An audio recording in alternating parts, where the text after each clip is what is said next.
core quantum photonics technology, central new photonics microprocessor, and then further down the line a full optical computing solution, HPC high performance computing solution.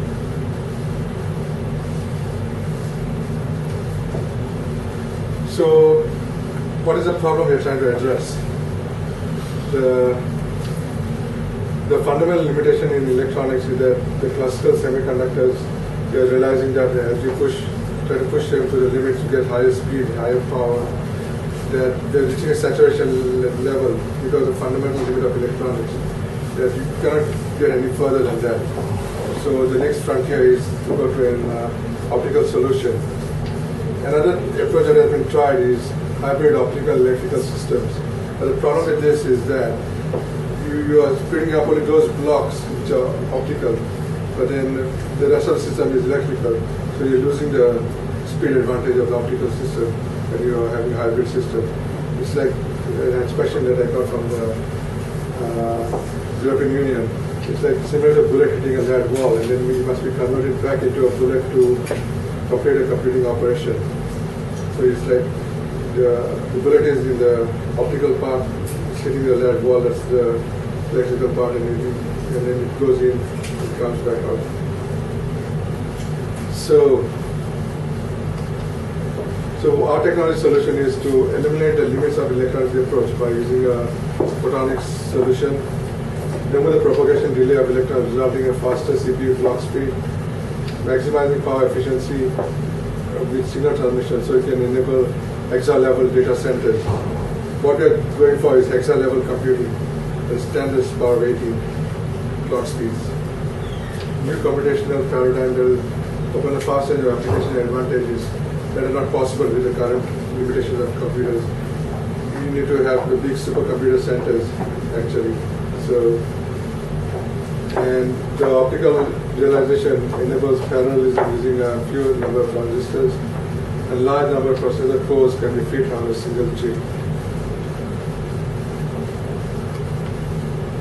So our vision and why we are different.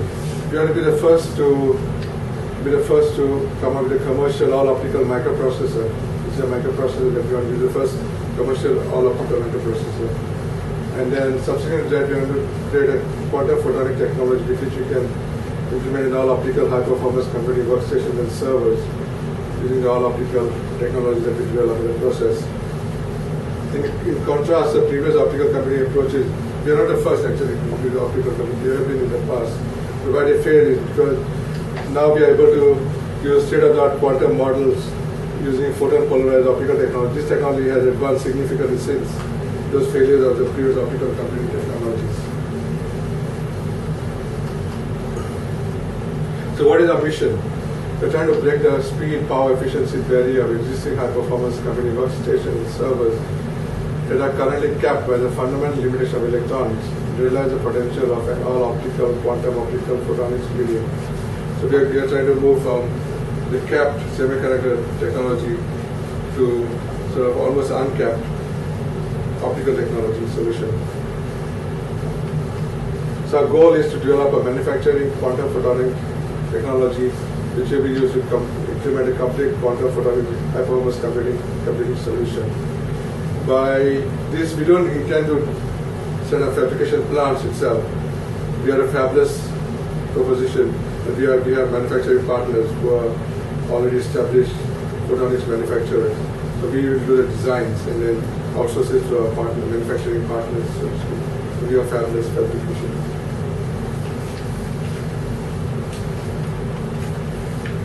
So the business case. What you see, these are our strategic verticals that we find applications in.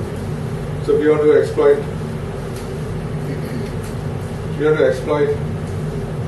these in a very strategic manner. The financial stock market, algorithmic trading analysis segment, big data analytics, radical pharma drug discovery, computations, high-end 3D motion picture production data visualization, high-performance application in defense sector, and another key emerging sector is cybersecurity, where we see the current things like RSA, they are based on certain keys. The current computational limits means that those keys cannot be broken. But I mean, the advantage of higher speed computation technique, those keys are can be broken. So we also need higher strength solutions that can be completed using our solutions.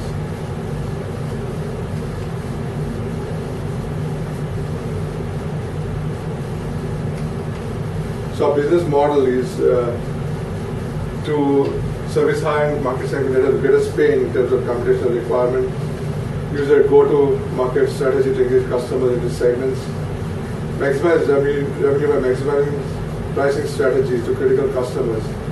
We have to create a product requirement that these market segments cannot do without. So once we develop a product segment, we have to make them so dependent on us that they cannot do without our solutions. One example is, as a business model, is this company called Alexion Pharmaceuticals in the US. A very small people, about 8,000 people have this disease, and they are charging in excess of $500,000 a year to the US government and insurance companies to provide a remedy for this disease. So that's sort of a model we have to create. Develop a computing solution that maybe everybody doesn't require it at the moment, but there will be a niche segment that requires it, and then patch it to a certain level that's very appetizing to us and to our investors. So what we have, we are not just taking a simple Intel and converting into photon. We have come up with a whole new knob architecture. That it has an adaptive CPU processor core, a learning co-processor, and a learning cache. This helps it adapt to different applications. It's like a intelligent processor that once it's operating in a financial sense, market you just optimize the processor to find secure for drug recovery. We are in cybersecurity and process shaded pattern appeal patterns. The result we are still in the filing provision very well. So why we are delaying to come. Then we get for our first file, there was a seed filing pattern. So this is really 1 year to gathering the full time. So still develop that, so we get that. And then file that pattern. So all optical complete. So the parts of optical solution you will photonics all processor supporting calling it in the standard complete working infrastructure we call it in form of external high-end workstation standards. These have different performance workstation videos, generic and peer computer types of work. It's a very down to build application, like a financial application specific that can be used for workstation application, the fire application, low latency high flow finance application. Application rate, point, and the concept class system, etc. Finally, putting server highly parallels, Linux and another workstation tuner system that will diversity that operating speed developing using those Linux and then that will ease open source migration of applications. So, and that's not like moving to a operating system. This is completely different. The whole new. So the photonic technology that we're doing is core technology for developing technology, we mean the biology blocks itself. That is implemented in indium phosphide or is a compounded electrolytic photonic interface. And it's a made of a photonic gap basis of it runs switches, qubits, quantum different cells, quantum series, quantum interconnect. We're using a members model. Some of our manufacturing like the Linux from Belgium, Claro, which is based here, and then another Spanish design services called Real Photon. These are our partners and your partnership with the SSP. So the core parts of our package solution is at the heart is the central microprocessor, controller processor, and then we have all the typical systems, the memory, I/O, networking, power, and the package solution is a complete system integration. So the market potential. These are figures from market research. The worldwide high-performance computing market is expected to grow at the rate of 8.3%, reaching 44 billion in 2020. The global HPC market is expected to generate revenues of about 220 billion from 2015 to 2020. The quantum computing market segment is expected to grow at 10.4%, reaching 26 billion in 2020. And the cybersecurity market is expected to be worth 170 billion by 2020. So we hope to take a chunk, even a small slice of this market focus market segments, then we hope to expect to be a 10 billion company by 2020. We can take even a small fraction out of this forecasted market segments, the different segments that we are targeting. So in terms of our competitors, there are many photonic integrated circuit developers, and these have been mainly developing photonic circuits, integrated circuits for communications, the fiber broadband that you're getting. That uses many of photonic integrated circuits in them. So there are many of those integrated like Infinera, NeoPhotonics, Luxtera, that they develop circuits with silicon photonics. That's like just using silicon, but adding photonics coupled like hybrid electrical optical systems. Then there's the number of special optical computer endeavors are yet to grow out.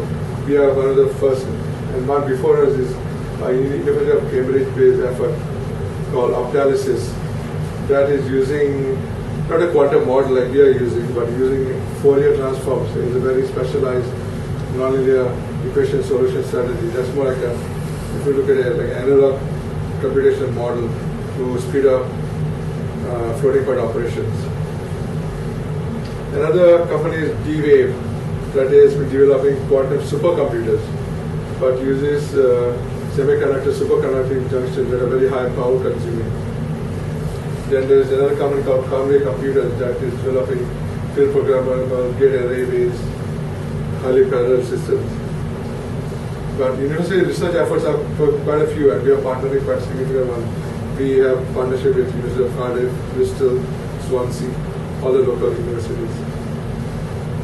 And University of Bristol is one of our key partnerships. We have a mutual NDA with them to share the technology also, and we have to disclose our technology with them. So one key competitor is D-Wave that has been working on quantum technology for some time now. They have a product out which is a complete supercomputer, and so we decided to compare what we are trying to develop with them. So this is our technology. What we are trying to develop is a photonic microprocessor. D-Wave has built a whole big supercomputer. So we don't want to go into the direction of building a whole big supercomputer that occupies the whole data center to house. Ours is using all optical technology, they're using superconducting technology. We are based on, if you know a little bit about quantum computing, like we have bits in classical computing, in quantum computing you have qubits. So we are using photonic crystal cavity-based qubits, but they use superconductor qubits. Ours is more energy efficient because it's all optical, it's high power consuming. And we want to be proliferation as workstations and servers, but theirs is like a $20 million supercomputer. The latest version that came out is priced at. So development roadmap. We already have a team in place that has been working on the quantum photonic technology. By startup business, we mean start of the funding seed round. We're still looking for a seed round.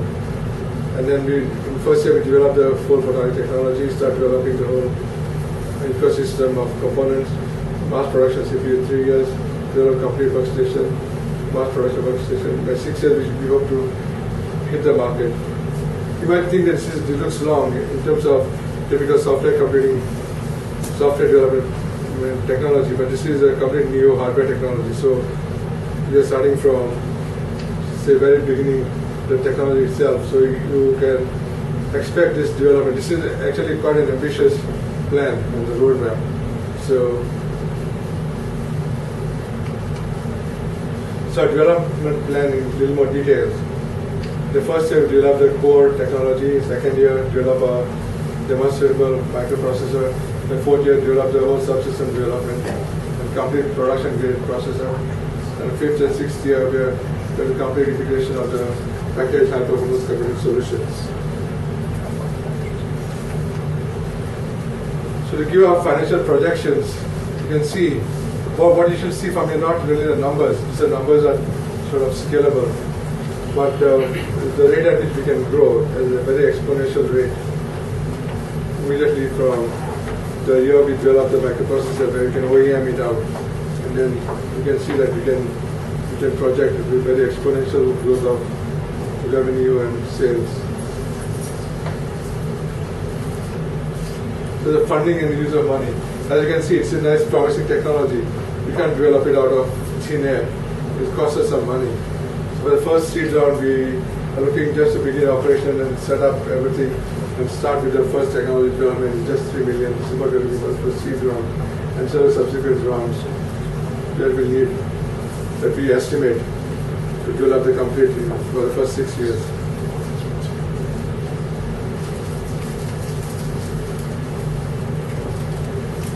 So the big question you would ask is, why would you want to invest in us? What is so enticing about it, wanting to invest in us? We are helping advance the next frontier of computing for humanity's benefit. That could be a very sort of noble goal for investment. A strong business case for quantum optical computing solution, that is the next frontier of solution. There are wide application market segments, including cryptography. We have a strong technology team derived from top global research universities. And there's a prospect for very good ROI, return on investment, at least 30% is what we forecast. So these are all the different factors that will entice you into investing into us. Why would you want to invest into us? Right from the monetary benefit you can get to the very noble benefit here. So who's our team? This is myself. We have Ms. Antonella Rubico.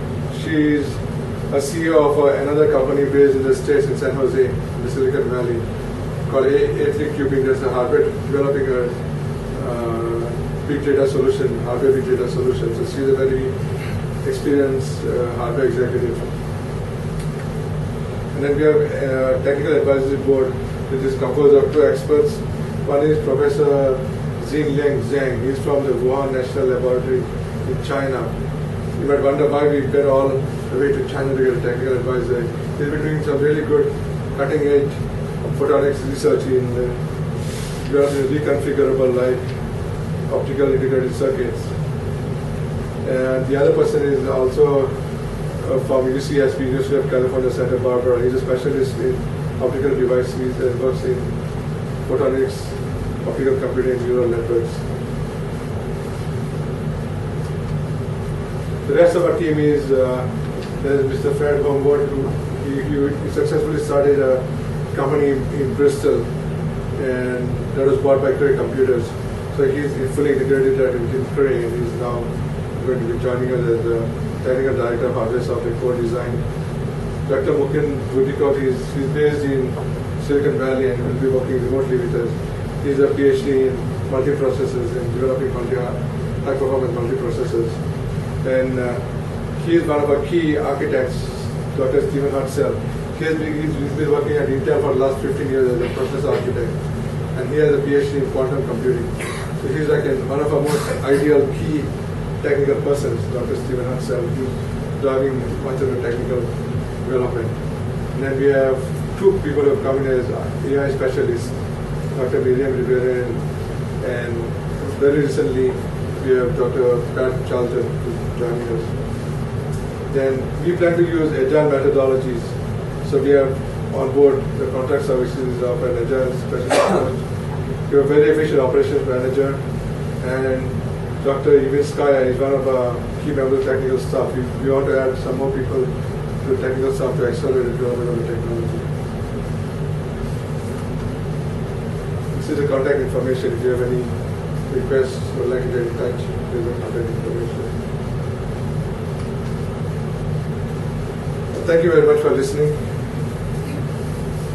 We look forward to working with you. If you have any questions, feel free to ask. Yes. You mentioned that the sales can go exponential. What's going to be your cash flow during the start of the first 5 years? Where does that come from? In the first 3 to 4 years, we're depending on fully